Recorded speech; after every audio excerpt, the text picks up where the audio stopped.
I thought I'd do a book review. I just read a book called Oliver Wendell Holmes Jr. It's by G. Edward White, and it's part of the Lives and Legacy series.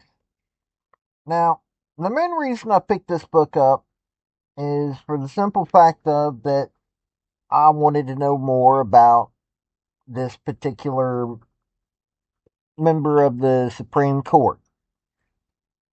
He's a interesting person. Let's just put it that way. Plus, he was kind of a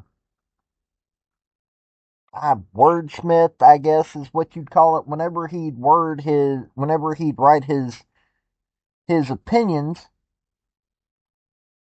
he took after his father, Oliver Wendell Holmes Sr. Now, it's not a fancy book. You're not going to always be entertained when reading this book, but it gives you a look at the life of a man that was born in 1841 and died in 1930 something. It was like 1935. Man was 90 something years old and did a lot of things. Fought in the Civil War, did a lot of things. Went to Harvard. So I do these books so people know what they can read and actually get the truth out of. I have read way too many books, both of a liberal or conservative perspective. Personally, I like this book. This book actually tries to stay on task instead of bring politics into it. But I try to find books that you can read that don't have a bunch of politics and will actually tell the truth. And this is one of them. So, hit like and subscribe if you like knowing what's going on out there, plus knowing what's going on with your government. This might be history, but Oliver Wendell Holmes was part of the Supreme Court, so he helped shape some of the laws of today. So, here we go. Howdy, y'all. This is Paul, the Redneck Thinker. What we have here is a channel to communicate. I want you folks to be thinking by the time you leave my videos. Why? Because I'm tired of people talking via what other people tell them to think. So, watch my video and enjoy the chance to think for yourself. Now,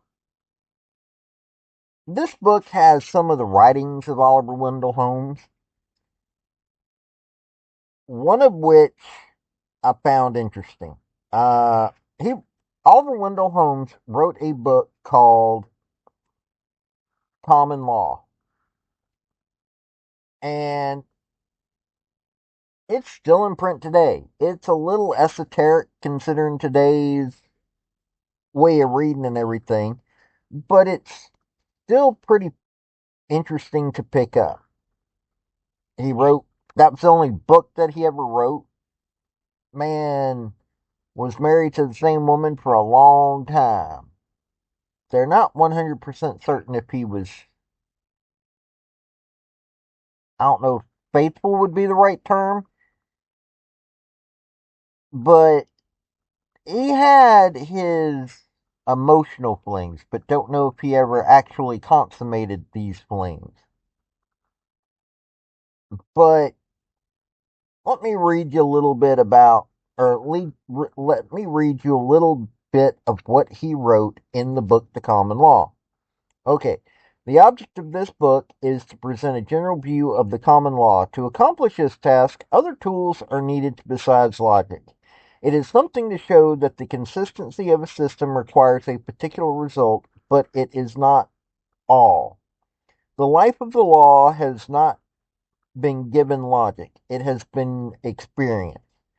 The felt necessities of the time, the prevalent moral and political theories and intuitions of public policy, avowed or unconscious, even the prejudice which judges share with their fellow men, have had good deal more to do than the syllogism in determining the rules by which men should be governed. The law embodies the story of a nation's development through many centuries, and it cannot be dealt with as if it contained only the axioms and corollaries of a book of mathematics.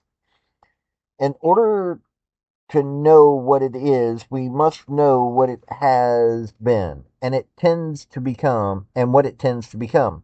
We must alternately consult history and existing theories of legislation, but the most difficult labor will be to understand the combination of the two into new products at every stage. The substance of the law at any given time nearly corresponds, so far as it goes, with what is then understood to be convenient, but its form and machinery and the degree with which it is able to work and work out desired results depend very much on its past. So here's a man that I guess the best way to describe it is he looked at what the court should do and not based on necessarily the history of everything, but how it could evolve, dealing with how people need it to evolve when it comes to the law. Now, I'm not necessarily saying that I agree with the man. He was a progressive Republican. He also didn't believe that U.S. territory should be treated, or that the people on U.S. territory should be treated as anything but a captive market. That's the best way to describe it. But I still wanted to know about the man, and this was a good way to find that information. Now, this is a good book to learn about somebody that helped shape policy in the early 1900s. He was appointed by Teddy Roosevelt. He passed away in the time of FDR, so the other Roosevelt. He was liberal. I mean, that's the only way to look at it. He was liberal. He didn't think of, you know, oh, we need to maintain the law. No, he thought that they needed to have a more fluid way to look at things.